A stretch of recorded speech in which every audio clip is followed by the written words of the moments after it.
Hi everyone, welcome to my channel Win Career Talks. In today's conversation, we're going to pick up on one important topic.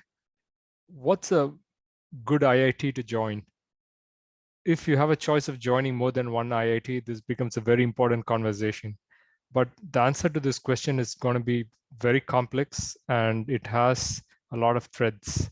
So I'm going to take today's conversation to kind of walk through what the pros and cons of each IIT are. And if you have to choose an IIT, maybe after clearing your JEE exam, your GATE exam, I'm going to give some tips in terms of what a really good IIT is. So let's begin with the presentation I wanted to share with you folks.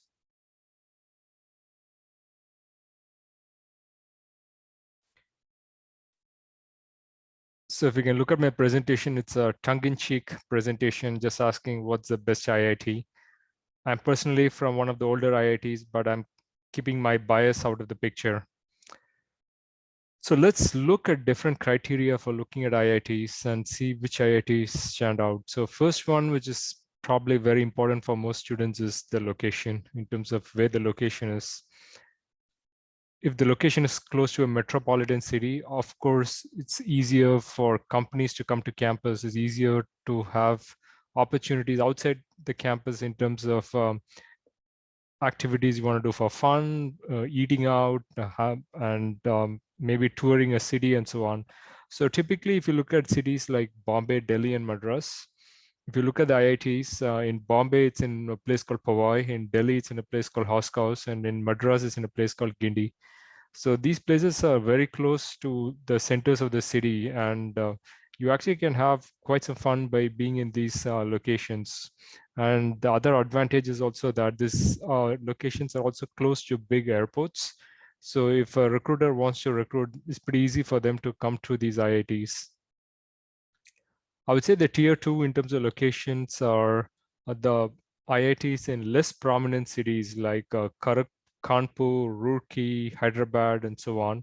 I mean, Hyderabad is probably not an exact fit into this category, but again, it's just not like a part of one of the older IITs, and it's part of a new generation of IITs.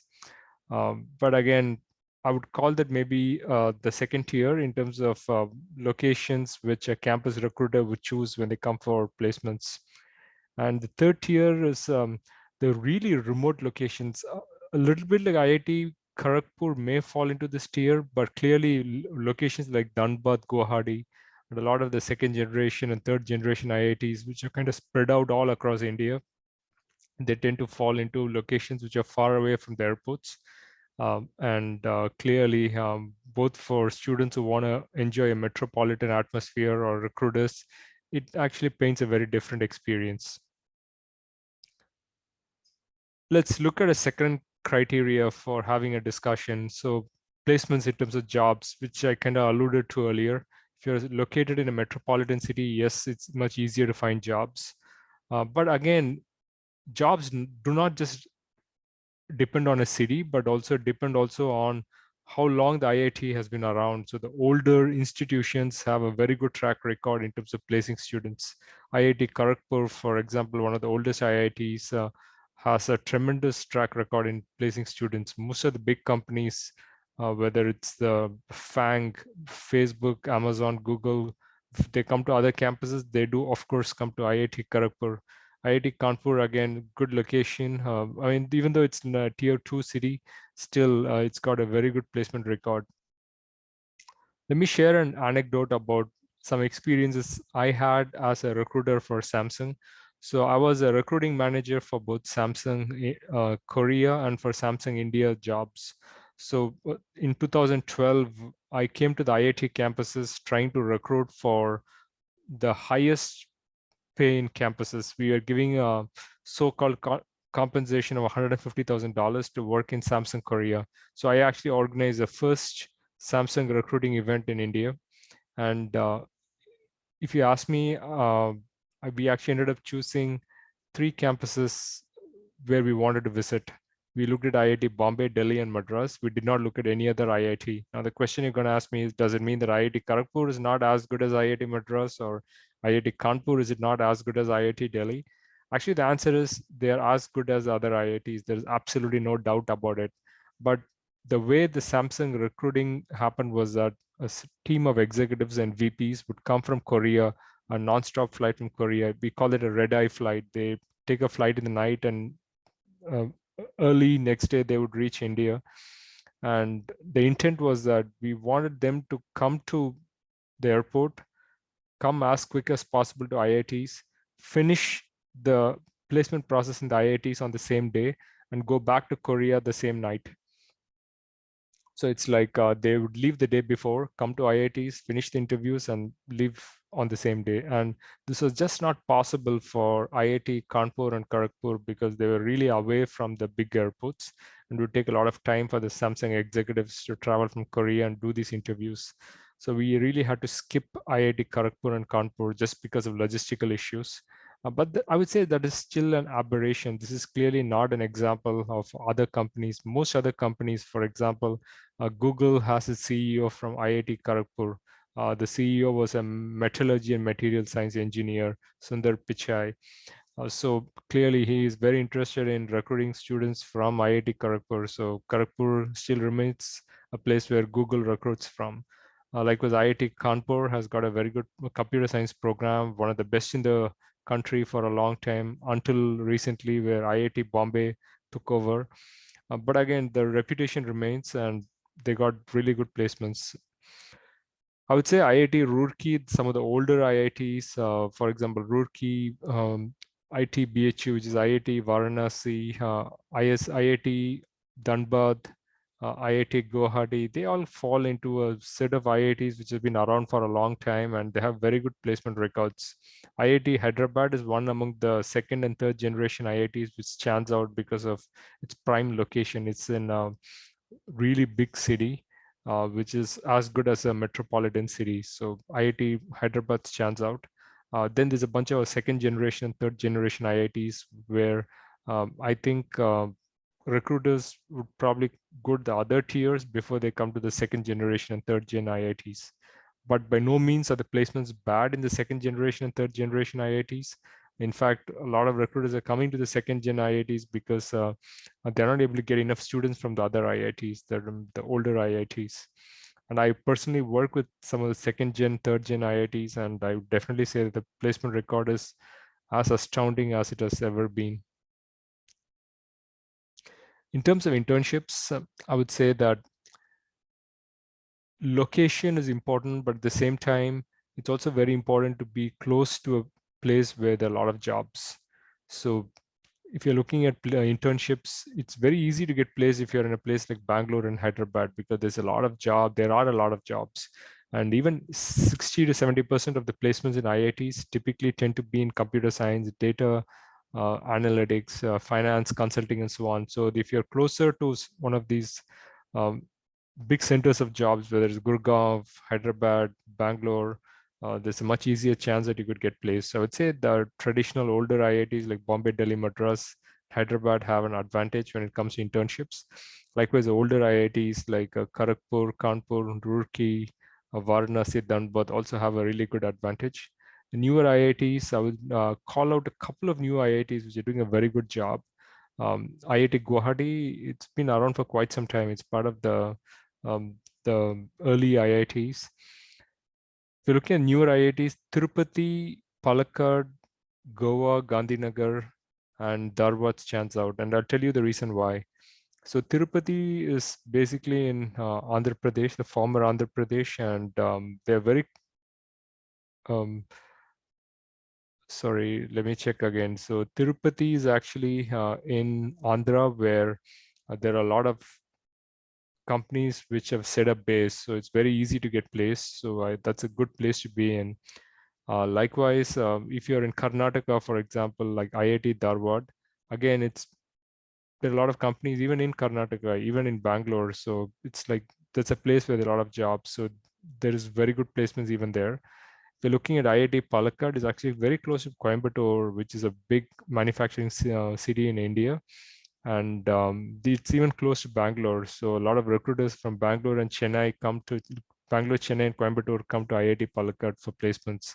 Likewise, IIT Goa is close to IIT Bombay, and they get really good recruiters coming there. Gandhinagar clearly is in place in Gujarat where there's been a lot of industrial growth and activities. So again, IIT Gandhinagar manages to get very good placements. So I would say there are some tier 3 IITs which do stand out completely compared to other IITs. I personally mentor IIT Tirupati, Dharwad, and Palakkad students, and I know that the placement records have been astounding there. After recently talking with the placement officers, the numbers for this year has been absolutely through the roof. There's a bunch of other IITs. Again, tier 3 like IIT Ropar 2 stands out because it's very close to the northern belt near Delhi. But there are also a lot of other IITs which don't have bad placements either, but they're still developing on their placements, both in terms of jobs and internships. In terms of research opportunities, I would say that IITs by itself are very, very similar to each other. So it is very difficult for me to distinguish the IITs. The reason being that to get to be IIT professor, you need to have a PhD degree and you need to study abroad, have postdoc done abroad, have international exposure. So the cutoff for any IIT in terms of entry barriers for faculty is pretty much the same. So it is as difficult to enter IIT Bombay as, say, for example, IIT Dhanbad as it is, say, IIT Palakkad. It doesn't matter which IIT you are in. The entry criteria is pretty much the same. They do not relax the criteria for different schools. But I would say the biggest advantage of research opportunities, if that's something important to you, is that the older IITs clearly have a little bit of um, large batch sizes. And if you want to study abroad, professors abroad in some of the top schools in Europe and the US, they have seen a lot of students come from the traditional IITs with large batch sizes like Bombay, Delhi, Madras, Kharagpur, Kanpur, and so on. So clearly, it's easier for you to get noticed. But by no means is the other IITs bad. They are equal, if not better. I've personally interacted with a lot of faculty members from the newer IITs, and they're as good as anyone else. And they have PhD degrees from Ivy League schools, the best of schools across the world. So again, I would really say there's not much of a difference, but if you force me to look at it, I would say just because the larger batch sizes, older IITs stand out, some of the other IITs also stand out, and the second generation, third generation IITs are marginally below tier 1 and tier 2, but really at the end of the day, there's not much difference here across IITs. Let's take up a very different facet called faculty attention in terms of how much time do faculty members spend with students, and what are the chances of students getting involved in research activities along with faculty members and professors. Here, I would say the tables are totally flipped. It's actually, you need to look at it from a very different perspective. The older IITs, just because they're located in cities and they've been around for quite some time, I think there's a little bit of the feeling that these IITs don't have anything to prove to anyone because they're the best in their space. So there is not that hunger and drive, both in the institute and among the professors, to establish and prove themselves. And also because of the nature of the programs and how big it is, they tend to be pretty ossified. When I say ossified, they're very stable in what they do. They don't like changing and doing new things. But the advantage with the second generation, third generation IITs is that the faculty members are working with very small batch sizes, which means that each student gets a lot more attention from the faculty members. And simultaneously, the faculty members are very passionate because they've been given a free slate by the directors to do whatever they want in terms of getting research funding and also publishing papers and so on. So there's a lot of work happening among the professors at second generation and third gen IITs. So if you really want to work closely with faculty members, I would paradoxically say that don't look at older IITs, look at the newer IITs. So the second generation and third generation IITs do stand out as tier 1. The tier 2 are actually some of the more remote universities. For example, if you're looking at IIT Kharagpur, it takes a lot of effort to get to IIT Kharagpur. It's kind of in the middle of nowhere. You got to take a train, come to Calcutta, then change and go to a new station. From there, you need to take a train, go to Kharagpur. From Kharagpur, you need to take an auto and go to this IIT location. It's very far away even from campus. And by the time you go there, you're really exhausted. But the moment you go there, it's an oasis. There's so much happening within IIT Kharagpur. But the fact that because it's a little isolated, what happens is that there's a lot of bonding between faculty and students. They all love each other. They try to protect each other, help each other. So that's the atmosphere I got when I went to recruit at IIT Kharagpur for Samsung Electronics. So I would say that IIT Kharagpur, IIT Kanpur, they tend to be a little isolated, not like the other metropolitan cities. IIT Guwahati, these are a little isolated, but again, just because they're isolated, that also means that the faculty members don't have too much distractions, both faculty and students outside campus, and they spend a lot of time with students. So that's something we want to look into. The other IITs, I would probably club it as tier 3 because they're part of big cities, and there's a lot of opportunities outside, and not every professor wants to work very closely with students. Clearly, there are exceptions. I'm not going to get into exceptions, but as a trend, the smaller IITs, small batch sizes, and the more remote you are, then the more closer faculty place their attention on students. Let's also look at student activities outside IIT in terms of exposure. So when I say student activities, a bunch of ways we can look at it. You can look at it in terms of outside the IIT campus. What else can they do outside? Like if you're looking, being at metros like Bombay, Delhi, Madras, obviously you're in the center of the city. There are a lot of things to do outside. Some of the smaller tier 2 cities, tier 3 cities like Kanpur, Kharagpur, Guwahati also do offer opportunities. Likewise, does the Roorkee and Dhanbad and Varanasi. Some of the other IITs are even more remote. There's probably lesser opportunities, but if you're looking at, for example, the technical events and the cultural festivals organized, clearly there is a bent and a predilection towards some of the older IITs because if you're in Bombay, Delhi, and Madras, it's easier to get funding from nearby schools, from companies in the region who already worked with the IITs in the past. So they tend to be well funded. For example, um, the IIT Madras Sarang cultural event, the IIT Bombay cultural events like Tech Fest and so on, they are really well funded. There are a lot of money coming in from companies in that locality. Like IIT Bombay, for example, Bombay is a financial center of India, so IIT Bombay can leverage on that.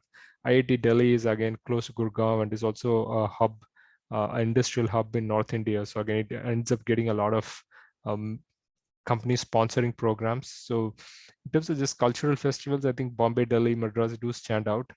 But again, other IITs are no worse. I mean, they do get pretty good funding too.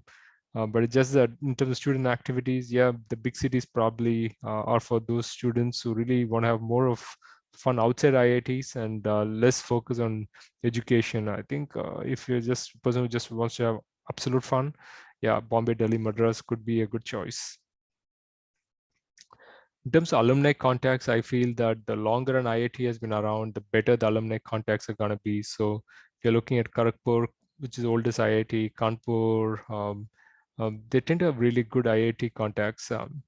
Likewise, does Bombay, Delhi, and Madras. They do have good contacts, but the problem with Bombay, Delhi, and Madras is that a little bit of like if you live in a big city, the alumni don't really care that much about the students. But if you're living in a more remote locality, the alumni do care. So I've heard stories about Kharagpur, Kanpur alumni being very, very closely linked to students, help them find jobs in more ways than say Bombay, Delhi, or Madras. So Guwahati, Roorkee, just because of a little bit remote, Dhanbad, Varanasi, the alumni student network seems to be very close knit and way better than some of the contacts at Bombay, Delhi, and Madras. Likewise, I would say that the second generation, third generation IITs are just building an alumni base. They're just catching up. So it's difficult to ask them to compete with the older IITs. But let's also look at it this way. The second generation and third generation IITs, they can also access the networks at the older IITs. Really, like IIT alumni don't care about which student reaches out to them. As long as it's an IIT student, even if non-IIT students reach out to them, people are more than willing to help. So it really doesn't matter. So second generation, third generation IITs can directly leverage the existing network among the other IITs and reach out. So they should not feel that they can only reach out to their own college alumni.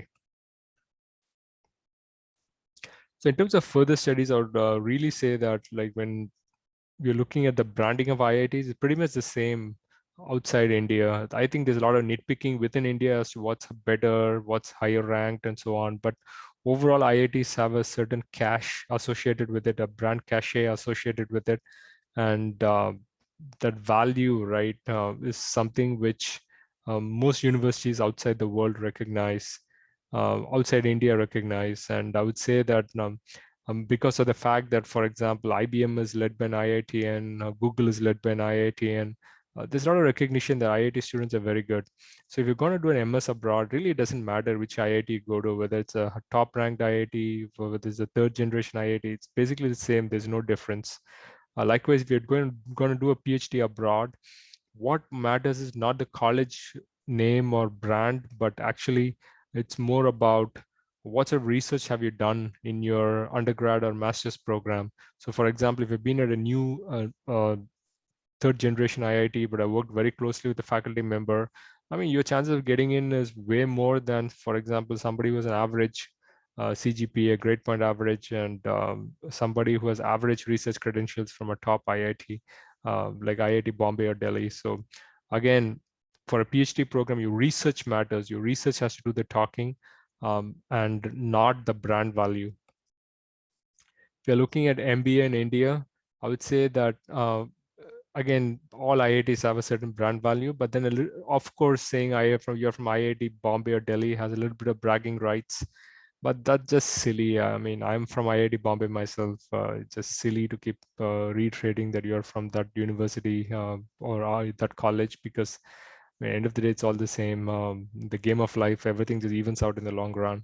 If you're going to do an MBA in the US, again, if you belong to some of the older IITs, there is history of people from IIT Bombay, Delhi, and Madras going to some of the top business schools in the US to do their MBA. So just in terms of history, it's probably a little easier for you to get into, say, Harvard, Stanford, or Wharton, the top 3 business schools in the US. But again, if you're from any IIT, it shouldn't matter. If everything else is good, if your GMAT scores are good, if you get good letters of recommendation, good quality work experience, it really doesn't matter which IIT you go to. The other thing I also want to call out is that in terms of the infrastructure of the IITs, in terms of facilities available, almost every IIT is the same. There's no difference between older and newer IITs. In fact, the newer IITs are getting even more funding for the government in terms of hundreds of crores to build up their infrastructure. So it's probably better at the newer IITs than some of the older IITs because it's spank new. Likewise, the curriculum across IITs are the same. There's absolutely no difference. So the kind of projects you do, the kind of curriculum you work on, whether it's IIT, say, Kanpur, or IIT Madras, or IIT Dhanbad, or IIT Roorkee, or IIT Bhubaneswar, or IIT Goa, it's all the same. There's absolutely no difference. Every student gets trained in exactly the same way. The quality of faculty, like I said earlier, there's no difference in terms of quality of faculty being hired. Everybody has to go through the same criterion when it comes to hiring, so it doesn't matter. All IITs are the same. Okay, so in short, I want to say that in terms of the brand and value, I also wanted to talk a little bit about the speciality of some of the IITs when it comes to what they really stand out and what they're really appreciated for. So when I look at IIT Bombay, the first things which come to my mind is that Bombay is a financial hub of India. So it's very easy to find jobs if you're at IIT Bombay. So good jobs are easy to find. There are also a lot of wealthy, well-off students studying at IIT Bombay, just because, again, people who have a lot of adequate training and coaching tend to get higher ranks, and they could end up in IIT Bombay. And studies abroad is pretty common in both IIT Bombay and Madras. That's what they stand for. IIT Bombay has also got a good entrepreneurship cell, which is called SINE, SINE. Again, IIT Delhi and Bombay have very, very good entrepreneurship entrepreneurship cells. So I would say that if you're interested in entrepreneurship and jobs, please go to IIT Bombay. It's a great place to be in. IIT Madras, again, is really good for jobs. It's second to none. But at the same time, IIT Madras just does stand out for the number of people who are interested in applying abroad. So if you want to study abroad, actually IIT Madras is a great place to be in, or IIT Bombay. Likewise, if you go to IIT Delhi, just because the nature of Delhi being the center of power in India, if you want good jobs, if you want to study for the IAS exams, the UPSC exams, if you want to be an entrepreneur, this is really good places to be in. So if you're interested in entrepreneurship, Bombay and Delhi are really good places, followed by Madras.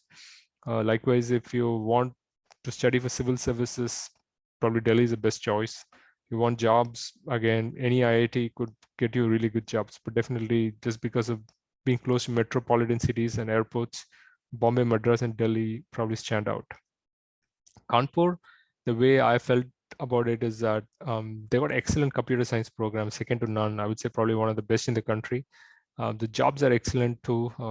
And I think the biggest thing about IIT Kanpur is that they got very friendly faculty members, extremely friendly, among the most friendly faculty members I've ever seen. There's no sense of hierarchy in terms of power distance between faculty members and students. They're super approachable, and I think it's a great place to be in. When I look at IIT Kharagpur, it's a little isolated, but at the same time got excellent faculty members, and just that the entire location is like an oasis. Like it's like when you go there, the world just opens up there. In Kharagpur, fantastic feel when you go to campus. The student experience is awesome. They're among the most flexible among all IITs when it comes to courses. The amount of primary specializations, secondary specializations, things you can read being there. They're among the most flexible among all the campuses. Similar to IIT Bombay, but even better than IIT Bombay. And that's what IIT Kharagpur is into the student experience and friendly faculty. IIT Roorkee is probably among the most beautiful campuses I've ever been to when I went recruiting there. But again, the student experience is also excellent out there. ITBHU, the one at Varanasi, amazing city. They got amazing food. The mess out there is excellent. They got very good jobs. And students there are probably not that interested in going abroad and studying, but more interested in finding jobs.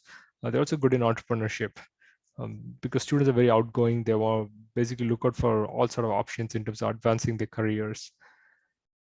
Again, like I said, if you're interested in research, it doesn't matter. You probably should consider newer IITs than even older IITs because of the kind of exposure and the small batch sizes, which are very, very friendly for students.